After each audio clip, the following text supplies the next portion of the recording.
it doesn't matter whether we're talking about social policy, international relations, climate science, or education.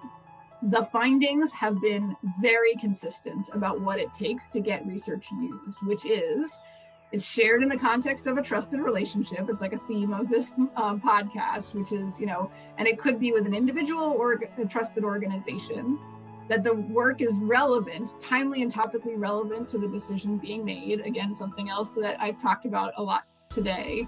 And then routines, embedded in existing routines. I think often researchers would step in and say, I've created a tool for you to use research. But then if it's not how someone did their job, it's unlikely to be used. So really stopping and better understanding how people do their work, and then how could we integrate science into that.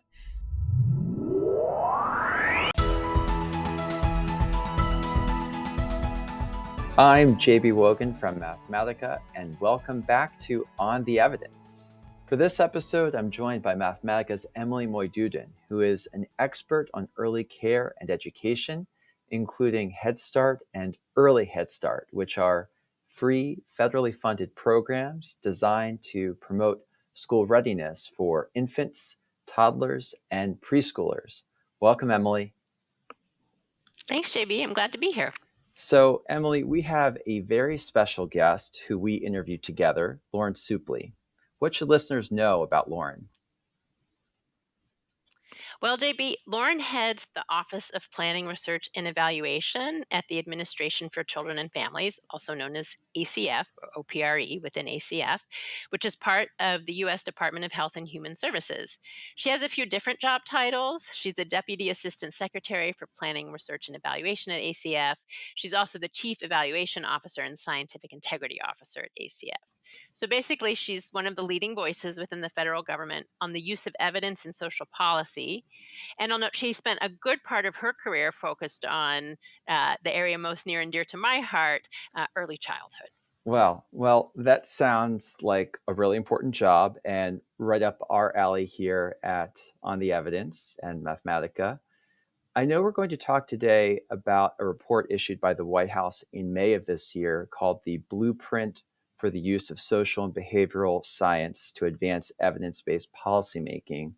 And okay, I wouldn't put it past our listeners to have already read the report cover to cover, but for anyone who missed it, I thought we'd provide a little context about what the blueprint is and how it relates to the work Lauren oversees. Sound good? Yep, sounds good. Okay, so to quote the report, the blueprint is a whole of government effort that aims to provide a resource to assist federal decision makers in leveraging social and behavioral science to improve policy and program design and delivery. And the report acknowledges the federal government has a long history of using social and behavioral science to inform policies and programs, but it's not the norm. It's not as consistent as it could be. And the report is making the case that if evidence was more enmeshed in policymaking and program design, the government would be more effective in serving the American people. And then it's providing some recommendations on how to make that happen. Emily, is there anything else that you would want to highlight for people about the blueprint? Yes, definitely. So I would note that the White House also published a blog to announce the blueprint, and that blog mentions the long history of social and behavioral science informing the creation and evolution of Head Start. It was pretty incredible. It was given as the example of how social and behavioral science can spur a cycle of continuous improvement for a program that benefits children and families. And it's Lauren's office, the Office of Planning, Research, and Evaluation, and within that office, a lot of partners in the Division of Child and Family Development that's overseeing a lot of this research and reviewing in partnership with the Office of Head Start in order to use it to strengthen the Head Start and Early Head Start programs today. And it means a lot to me that Mathematica has been fortunate to partner with the Office of Planning, Research, and Evaluation on a number of projects over time related to Head Start, including long-running annual surveys that help shape those programs. So I think it was really exciting for folks at the Office of Planning, Research, and Evaluation, and definitely for my colleagues and me at Mathematica to see the work highlighted in the White House materials in that way, in the blog itself, but also diving deeper into the blueprint, really a lot of examples of work coming out of OPRE that are relevant to using this strategy to bring data to policy. Okay, great. I think that sets the stage well for our conversation with Lauren. I'll just say my usual preamble that if you're listening to this podcast for the first time, please take a moment to subscribe. We're on YouTube, Apple Podcasts, Spotify, and elsewhere. And if you like this episode, consider leaving us a rating and review because it helps others find our show. With that, here's our interview with Lauren Supplee. Well, so thank you, Lauren, again for joining us. I'm really excited for the conversation. Our first question is about the recent White House blog announcing the blueprint in May that used Head Start and research about Head Start as an illustration of social and behavioral science informing federal policies to improve outcomes. I was certainly excited to see it, given a longtime Head Start researcher. So I'd like to start by asking, what was your reaction when you learned that this was being featured in the White House blog? Yeah, well, obviously, I was also very pleased. I actually got it through a colleague who forwarded it, and then immediately began to share it with other colleagues, and we started planning, OPRE writing its own blog about it. As you know, one of my key priorities in this role is a more intentional focus on evidence use to meet our mission of improving the efficiency and effectiveness of ACF programs. And Head Start, and then obviously in the longer report, they highlight a lot of our work, a lot of it around TANF, our two long-standing portfolios in OPRE. And they really have, over the years, tried many different strategies to build a solid foundation of relevant but rigorous evidence that could be leveraged to meet our mission. So it's really exciting to see it called out. But I also wanted to just note, like, the longer document really highlights the breadth of the work. So it's Head Start recruitment and engagement work, the National Survey of Early Care and Education, which has been really key for us in answering just-in-time policy questions. The Pathways to Work Clearinghouse on employment and training for low-income individuals synthesizes the research across that portfolio. Some of our work testing innovative approaches to barriers to employment, understanding human services in rural contexts and home visiting and diaper demonstration and sexual risk avoidance programs. All of these are really part of our broader portfolio and highlight the breadth of ACF programs and why, our research and evaluation and data work is so important to meeting our mission. Lauren, I wanted to ask, in the blog post announcing the blueprint, they mentioned that the Head Start program is an example of, I don't know if they actually say cycle of continuous improvement, but they talk about the cycle of improving Head Start over time using social and behavioral science. And I was curious to hear more about some of the examples, some of the ways that evidence has informed not only the creation, but then the expansion and evolution of Head Start over time. Yeah. Well, as you noted, the White House blog really highlighted that deep and rich history in Head Start of building evidence and then using evidence to inform program and policy. And as you all know, we work very closely at OPRE with our program partners, including Head Start, to think about what are the questions they have.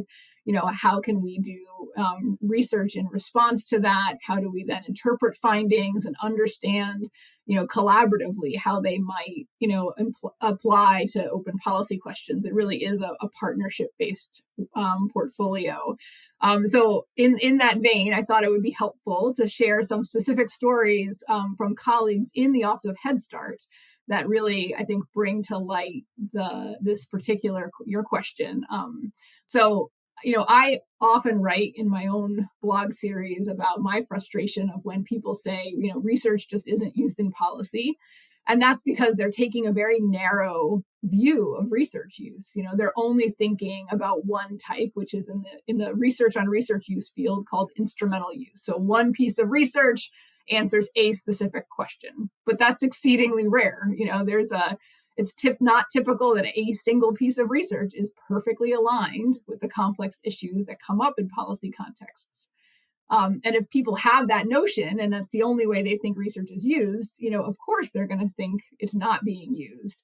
And sometimes, we've seen some decision makers then think if a piece of research doesn't exist, maybe they stop their use of research. But instead, what I have more commonly seen is more subtle, kind of harder to spot.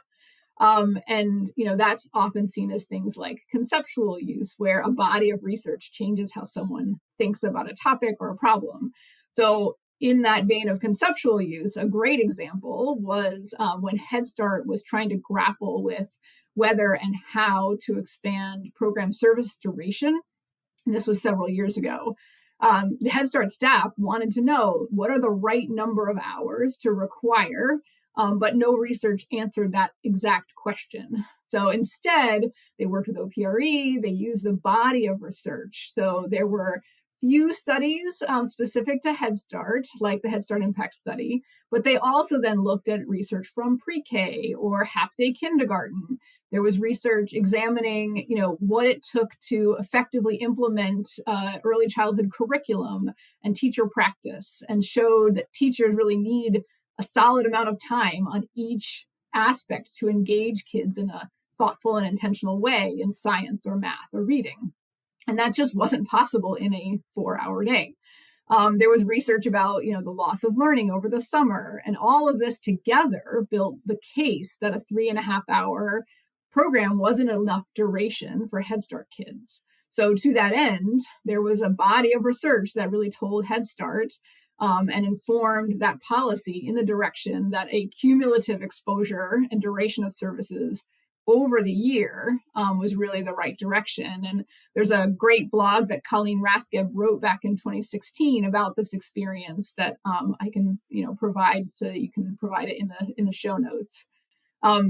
Another sort of different kind of example is around, or related example is around the policy on classroom quality and accountability. So, what were the thresholds and how much quality you need for positive child outcomes? So, Head Start used FACES data along with NICHD funded research and pre-K information to sort of understand what is the necessary minimum standard for quality. And then after that, how does that look to improve outcomes? And, what I learned from talking to them is really that also then was refined through that continuous quality improvement framework of, when it was implemented, then what does that look like? So that's a great example of where often research isn't the only piece of information you're including, but really combining it with other information. They also shared examples about the research on early brain development and how that Head Start, learned how to think about early math and how to engage kids in early math concept development, which, all of that developmental science literature went into that early learning outcomes framework, that then they built a tool that then facilitated teachers using that framework, which is all based in science, to do lesson planning. So to me, this is a great example of a different kind of research use that Cynthia Coburn and her colleagues talk about, passive use. So that's when teachers are using research but may not be aware it's research, but because it's embedded in their day-to-day processes and routines, that it's really an effective way to get research used. And then I'll just share one more example. We have a rich portfolio in American Indian Alaska Native Head Start programs, which has grown and strengthened. And hopefully you all saw the recent videos we released of Native teachers and program administrators and the Office of Head Start Region 10 director sharing how they used data from AIAN FACES, along with some of the information we developed through that project on the Cross-Cultural Understanding and Cultural Humility Project, to make sure that we were engaging with Head Start, AIN Head Start programs with the idea of centering culture in tribal communities and partnership along the way. But those videos really call out how valuable that data is to their communities to understand their children, to do observations of program quality, and really embed that within that cultural context. So, I could go on and on with more examples, but I think this just shows that clear pattern of Head Start over the decades, understanding and attending to the importance of research to help meet their mission goals. So I really agree with the White House blog that, that they have really had that commitment, and it's a model I think we can build from. A couple things you said I just want to flag for listeners. So you mentioned a blog series that is on the Office of Planning, Research, and Evaluation's website, I believe. We can absolutely link to that series so people can check out some of the other things you've been writing about the use of research evidence in policy. And then you mentioned FACES. For people who don't know what FACES is, what's the acronym and what is FACES? Yeah, so that's the Family and Child Experiences Survey, which is a survey we have been doing, I believe, since 1997. And we do a representative sample of Head Start programs and, kids and parents to understand, how the kids are doing, how they're serving parents. It's really invaluable information for Head Start to get a snapshot picture of how the programs are doing and meeting their objectives. And then that data we provide and archive it at the University of Michigan's ICPSR. Don't ask me to say what that acronym means, but and that allows for secondary analysis. So that's really sparked a lot of other research around, how Head Start kids and families are doing. Okay, great. And one thing I noticed when I was reading the blog, I don't think I realized that Head Start started as a demonstration and scaled up. I thought Head Start was created and then there was a national program across the country, but it sounded to me like that's another way in which it's sort of a model, is that you do a demonstration, you gather evidence of effectiveness, and you iterate and expand over time. Is that a fair characterization of what's happened with Head Start? Certainly it was a summer demonstration that scaled up very quickly. And I think there are other ACF programs that also start as demonstrations. I think Early Head Start also started very small and then very quickly expanded. And then there are like the Healthy Marriage Responsible Fatherhood grants in the Office of Family Assistance. They also, they started as a demonstration, but are still technically called demonstration in the legislation. But one of the ways we talk about the integration of research, evaluation, and data is that word demonstration to us, and I think to the government lawyers means an element of learning and continuous improvement. So that is a mechanism by which we can say this is why having a robust portfolio in these areas matters. That's a really nice segue, I think, to another question that we have. The breadth of examples that you've given show a lot of show intentionality in terms of the research itself that's being implemented, and then how it is being drawn on to inform improvement, change, whatever it might be at different levels. And all of that can be hard to do, getting back to that intentionality. So the blueprint recommends that agencies reduce barriers to using social and behavioral science in decision making and practices. So in OPRE's experience, what are the most common barriers, or sort of flipping it, what are the intentional things people need to do? And could you give an example or two of how those barriers have cropped up in OPRE's work? Yeah, sure. Certainly going back to my my prior comments about, I think evidence is used far more frequently than maybe is captured. So sometimes, yes, those barriers exist. So, the timelines of research production is often misaligned with policy. I think we have to stop thinking about research use when a report is finished. Evidence or research is used when someone has a question that needs to be answered. And so then it really turns to what are those intentional opportunities that OPRE really spends a lot of time and effort on in those moments, right? So when is that policy window opening, and how can we integrate research at that moment?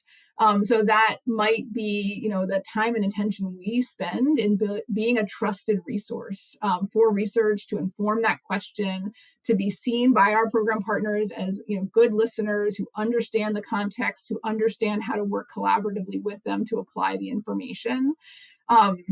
And I think, our mission, as I said, is pretty unique in that we are there to advise ACF on improving efficiency and effectiveness of ACF programs. So that means everything we do has to be related to quality, relevant evidence production and the facilitation of its use.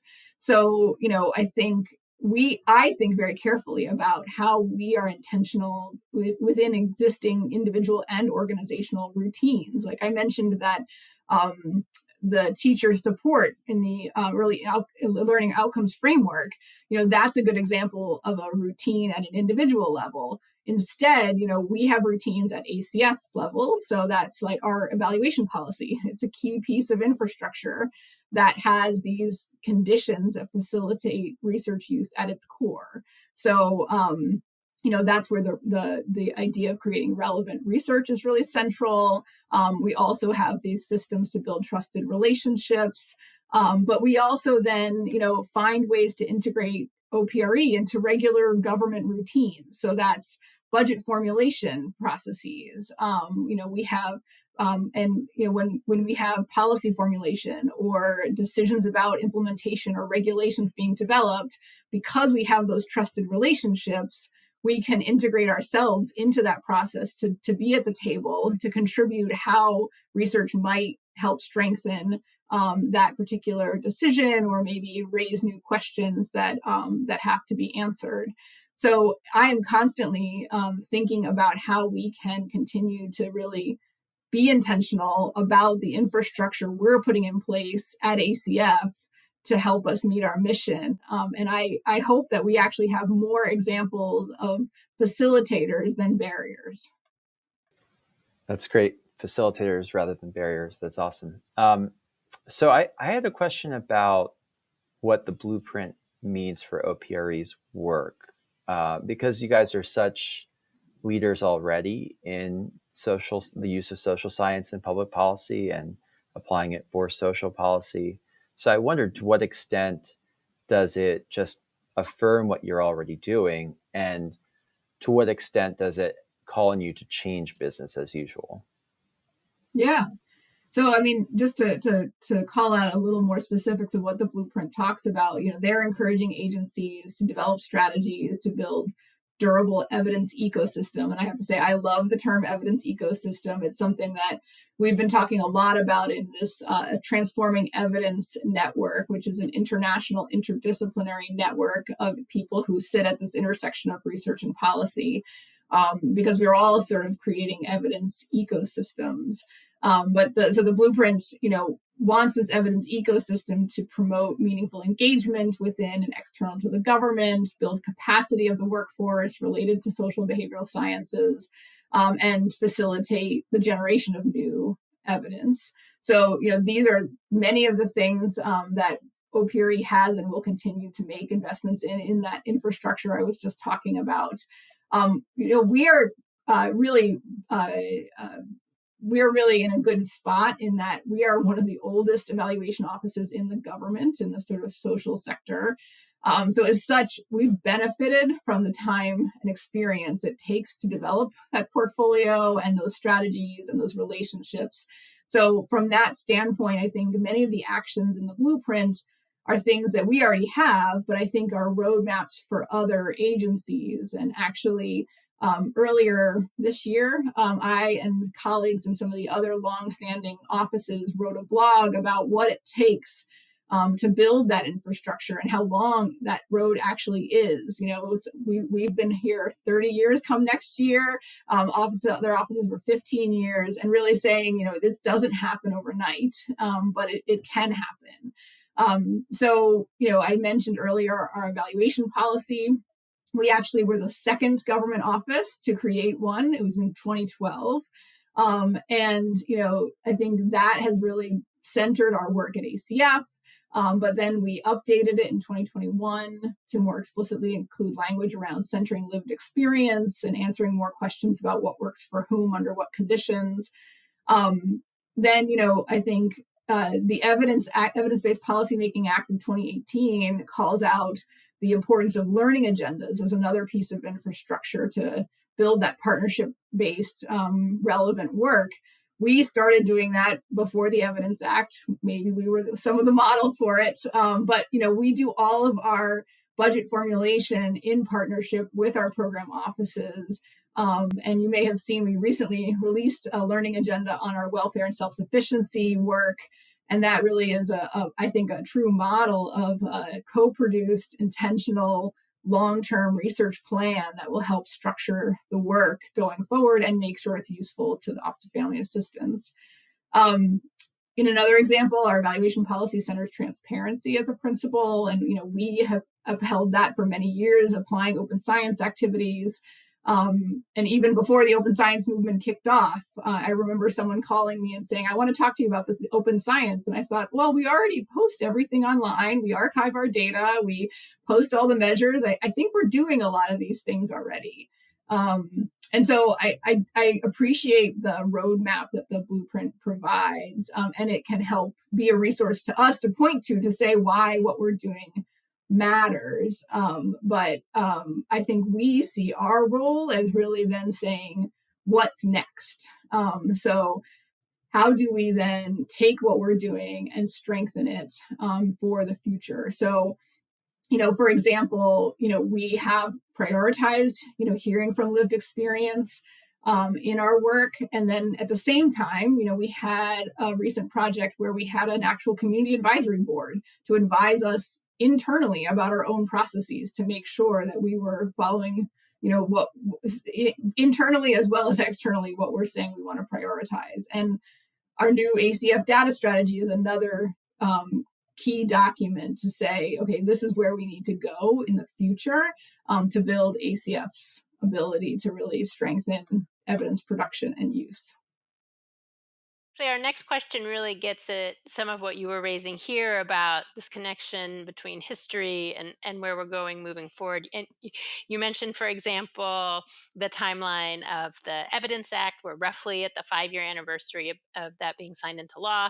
And just about a year before the 30-year anniversary of OPRE. So at least with respect to social policy, how has the role of evidence changed over the last 30 years or so? And how do you expect it to change going forward? Yeah, I love this question. In writing a blog recently about our birthday and getting ready for us to turn 30, I was really reflecting on how the role of evidence and evidence use has changed over those 30 years. So part of when I was writing that blog, I went back to the book Fighting for Reliable Evidence by Howard Ralston and Judy Garone. And they, talk about the importance of fighting at that time for the acceptance and normalization of randomized control trials and social policy research, which, now is just, an accepted tool in the overall evidence production toolbox. That in 1993, the Government Performance Results Act was really an initial stab at trying to get agencies to set goals and measure results and report on their progress. So that, along with those, the AFDC waivers around that time, I think were catalysts so that it was really the mid-90s where the role of evidence really started to take off. So, we could see there that the term random assignment started to be used by members of Congress and in multiple administrations, which was really interesting to see. I think, there were other parts that happened around the sort of early 2000s that also had an emphasis. So there was a real emphasis there on, or a factor in changing things and how they went. There was a emphasis on independence and sort of putting things at arm's length. So, OPRE does not have the word policy in our title. We are not a policy office. That is intentional.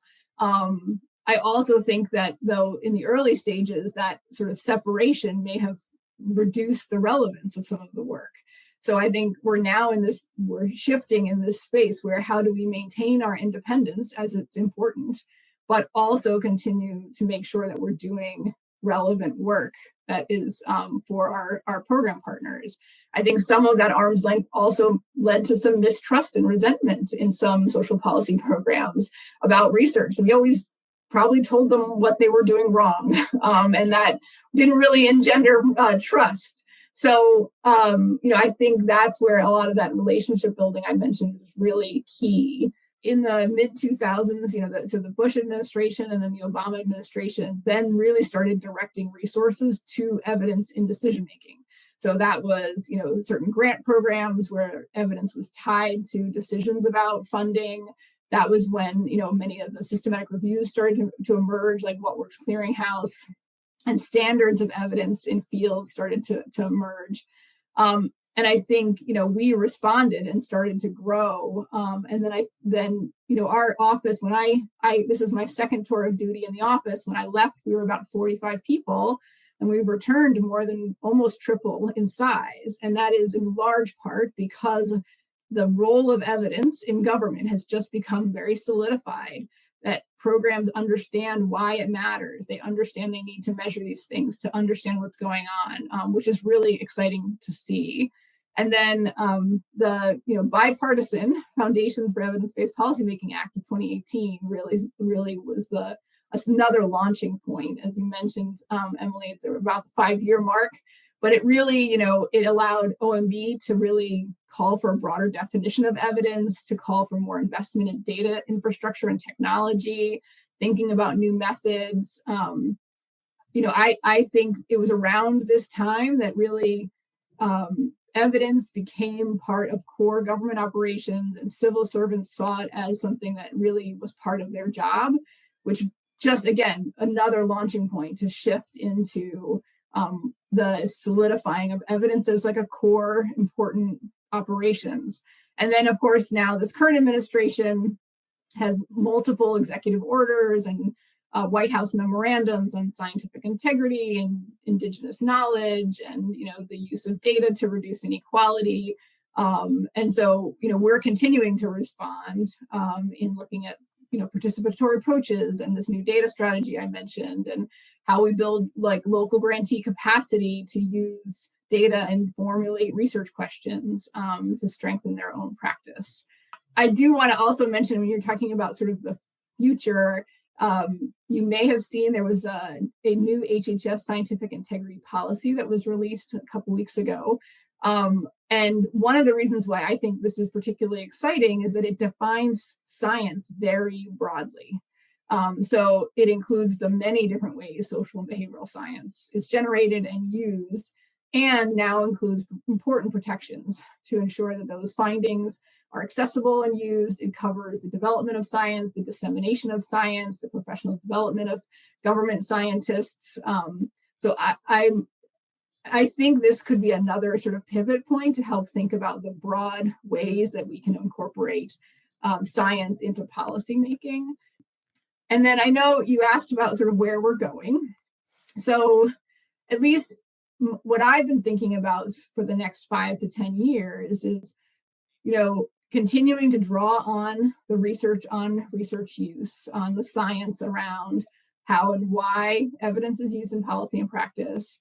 And that means deepening our own understanding of how our work is achieving that goal, integrating that science into how we do our work. It's sort of a continuous improvement internally. It also means, I think, deepening our role as intermediaries in the government, so that person that sits between the research and policy, but also better understanding intermediaries in the field. So, for example, technical assistance providers. The government spends a lot of money on technical assistance provision, and I don't know how much we understand how they do their work and how we could integrate science into their work. So the more we can study those systems and then develop those, similar to what I was talking about before about that app, a routine or a way that we can build science into how they do their work, I think that's an exciting frontier. And then finally, I would be remiss if I didn't mention artificial intelligence. I think it's both going to be a tool that we can use to fulfill this. I see that at some point we could use it to synthesize decades of research on a topic, so that we could, rather than waiting to write a long literature review, we could have a quick synthesis of OPRE's research over 30 years when that policy window is open. But I also know that it's something that we have to think about how to evaluate its use in the field. And I think it has some unique aspects to it that are different than the social programs that we've studied for many decades. I don't have an answer yet, but it is certainly top of mind. I was wondering if AI and generative AI would come up in that answer. I'm glad you spoke to it. Certainly something we're thinking about a lot with the future of Mathematica's work. So you've mentioned before that you have a blog series, and I wanted to flag, so this is a series of blogs about the use of evidence, which incorporates research-based insights on how to ensure evidence gets used. So it's kind of evidence-based advice about the use of evidence. And given what you know about best practices on, one word for this, I think, body of work is translational science. I think I've also seen translational research. There probably are other names for it too. But given what you know about best practices based on translational science, are there elements of the blueprint that you found especially heartening because they're applying evidence-based practices on how to ensure that the evidence is useful and gets used?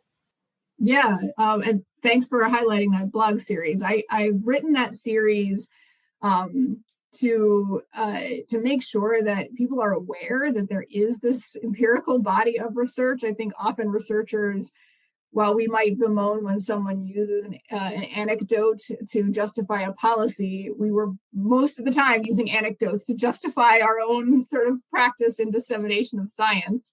And so I wanted to highlight that there is a science out there, and then how do we apply it? So before I talk about the blueprint, I want to highlight for folks that are listening. So the body of research we're talking about here is fascinating to me because it doesn't matter whether we're talking about social policy, international relations, climate science, or education.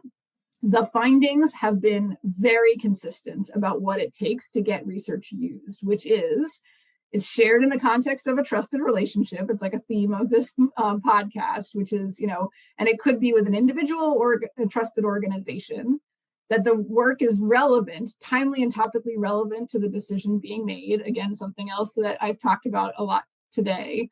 And then routines, embedded in existing routines. I think often researchers would step in and say, I've created a tool for you to use research. But then if it's not how someone did their job, it's unlikely to be used. So really stopping and better understanding how people do their work, and then how could we integrate science into that?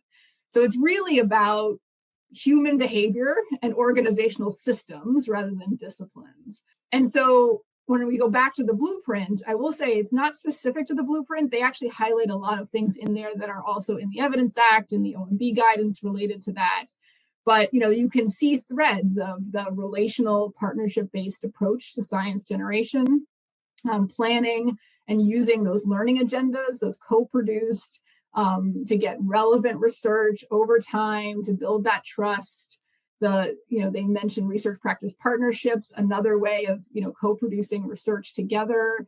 The idea of incorporating lived experience is a sort of systems and process and infrastructure that really gets at that relevance and the relationships. And I think, thinking about how to incorporate it into, as we talked about before, the budget formulation, the policy generation process, those are all pretty regular government routines. So how do those routines happen? How can we find ways to integrate science into those? I think is really important. The blueprint does actually use the word evidence ecosystem and institutional infrastructure. I think it's great to see, they talk about the incorporation of behavioral and social science into program and policy through, the conceptualization of a program into implementation. And that's, another way of thinking about how do we build those relationships, the relevant work into those routines throughout what we do. And I think the blueprint also, mentions external entities such as technical assistance providers. And I've mentioned already, they are key intermediaries sitting between research and practice. So we ourselves have started to study our own practice in this way. So we have started to try to understand, how TA providers are using evidence. We try to understand how local grantees are using, practitioner-based products that we're putting out. And then our idea is start to feed those back into how we do our work. So I think that, if we can ground ourselves in those concepts that from that field of science, of research use, we can see the thread throughout all of these examples in the blueprint, but also in a lot of the wider government conversations about how to get evidence used. And it's really just about lifting that up and deepening that practice, in my opinion. Some of what you were saying reminds me of a conversation I had once with a friend of the pod, Jenny Owen, in the Office of Strategic Partnerships in North Carolina. And she was saying that, so she works for, I guess, up through the end of this year, will be Governor Roy Cooper in North Carolina. And she was saying that, sometimes his office will get emails from academics who will say, you might be interested in this research, and then a link to the paper. And what would be more helpful is if there was, a message that had greater context that said, you might be interested in this research because I know that you're working on, X policy, whatever it is, maybe like we're preventing opioid overdoses, and I have a new paper on the effectiveness of naloxone, and these findings could be informative for the specific initiative that you're developing right now. So it gets to like the relevance and the timing, and then I think her office actually has also done work around establishing those trusted partnerships. So it's not just a one-off email from a academic who doesn't know the governor's office, but actually could have a relationship, an ongoing relationship. Yeah, Jenny is a friend and colleague, and she's also a key partner in that Transforming Evidence network I mentioned. And she is very well versed in that same base of science. So it doesn't surprise me that those same themes came up and how she has thought about designing her office. All right. Well, any closing thoughts? Anything you want to leave the listeners with? I mean, it's been a great opportunity. Thank you so much for this opportunity. I guess I would love if people, can go to some of those blogs and start to really think about these three elements that you've just lifted up: the relationships, the routines, the relevance, because they're simple concepts, really.